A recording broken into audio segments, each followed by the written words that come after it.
I gotta ask. We were recently reviewing a Smoky Mountain Wrestling episode, and it's from August of '93. And you are in bed, surrounded by stuffed animals, with Dr. Tom and Jimmy Del Rey consoling you after Bob Armstrong got even with you at the K-Town Showdown.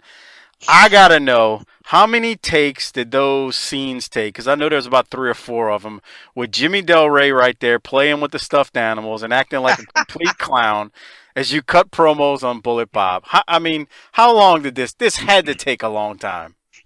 No, actually, that was my bedroom at my house in Right? Orstown.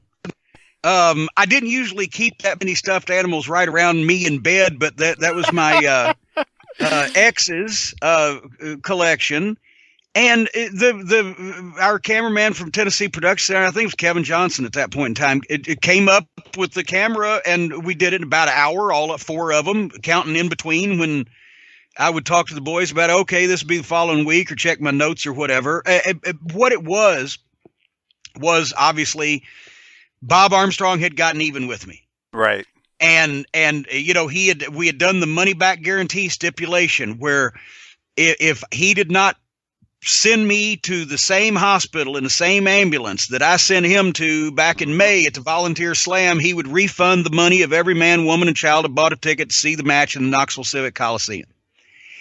And we ended up, that was our record house to that point in time. We had previously, the best we had done in Knoxville, which was a tough nut to crack. We'd been running since May of 92. And this was August of 93, and we had not done above $10,000. And we'd actually done kind of things had come along a little bit better in Johnson City in relation, and we had already done that big bluegrass brawl in Pikeville where we did $13,000 and sold out that spring. So our first year, Knoxville was lagging. That's why I did that stipulation, and that's why I did that whole. Not only I'd always intended for me and Bob Armstrong to have a program and for him to come back to the ring, and I held it at least a year, because if you didn't, it wouldn't mean anything. But at that point, we need to draw some money, right? Mm-hmm. So anyway, that's why I'd envisioned that Johnson City that year got a Rage in a Cage match with the Armstrong's Army and my guys, the Bruise Brothers and the Bodies. So they had a good main event there and et cetera. But I wanted to see what the fuck with Knoxville, right? And I kind of stole from what Dusty did with me and Ronnie Garvin. And when Jimmy Garvin switched babyface and they reunited the Garvin brothers, because I'd set fire to Ronnie Garvin's face, Valentine's Day 1987 in the Charlotte Coliseum. Mm-hmm.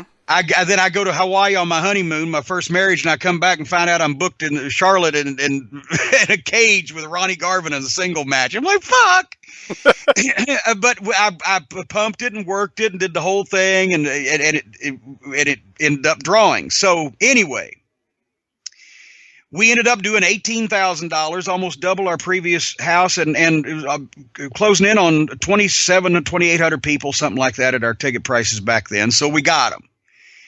Well, now I've got to start from scratch, though. And also September every year was traditionally probably the worst house in Knoxville, to the point where I think a year or so, 1 or 2 years, we actually just did a sold show at the fair, at the Tennessee Valley Fair, because September, back to school, etc. Yeah. So I knew I was starting from scratch. So I said, all right. Plus I had the goddamn SummerSlam where I was managing Yokozuna that year. So anyway, it's a long, drawn-out way of saying, instead of being on TV in person, just right on, I've been hospitalized. I'm going to go away. How can we miss you if you won't go away? I didn't want them to miss me, but you know what I mean.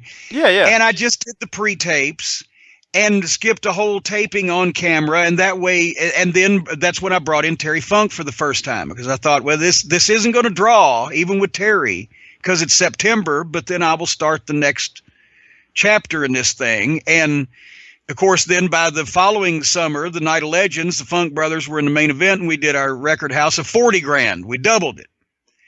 So anyway, But the pre-tape's in bed, and I'm a whiny little bitch. Yeah. And I'm talking about how I'm going to find somebody to get even, and then I'm going to, and we're going to do this and that to the Armstrongs, and in the meantime, the Heavenly Bodies, who I'm their meal ticket, because I'm allegedly a rich little putz. So even though I'm a complete putz, they've got to pamper and baby me. And of course, when you're smart to the business, or when you knew the personalities involved, you knew Jimmy Del Rey, it's fucking hilarious. But we're not acknowledging in any way that this should be entertaining. This is supposed to be a self-indulgent Donald Trump-like fucking rant from this asshole fat manager who's finally gotten his ass kicked by Bullet Bob Armstrong and now has to start from scratch on trying to get even. So it works for both audiences. And that's something that I don't know if you guys fully understand today. You don't have to acknowledge that everybody knows it's a work, even if you're trying to be entertaining. But anyway, so that's what that was for. And we did those for like 4 weeks. And then I showed up. The only place I was in public that month was I had to be at SummerSlam. But I wore the neck brace. And it was 2 weeks after the Knoxville match or whatever the fuck, but I wore the fucking neck brace on SummerSlam and on Regis and Kathy Lee, if you remember that, the morning of SummerSlam. Me and Yokozuna and Fuji, to promote the pay-per-view, were in New York on Live with Regis and Kathy Lee. And I didn't remember that. Yes, as a matter of fact, they reran it. They reran it twice, and I got a check for I put 612.42, whatever scale, whatever it was. But yeah, I wore the neck brace on the Regis and Kathy Lee show because I told him, I said, hey, I'm doing this at the WWF office. I'm doing this angle in Knoxville, and so I'm going to have to be wearing a neck brace at SummerSlam. And I said, okay. And then they ended up getting the Regis and Kathy Lee booking. I said, well, so I'm out there. And so I actually got to plug. What's that? Well, I got dropped on my head in Knoxville a couple of weeks ago on Regis and Kathy Lee. For the people at home in Knoxville, they're going, oh, fuck. We were there. Oh, that's pretty cool. I had no clue. I never saw that. I actually said, I'm sorry, but what am I supposed to do? Expose the whole goddamn wrestling business in the city of Knoxville, Tennessee, and bankrupt myself? I'll be there. I'll move around. I'll do everything I'm supposed to do, but I'm wearing a neck brace, and there you go. You got to do what you got to do. So I've been wanting to ask you this. They couldn't figure out whether it was a neck brace or a flea collar.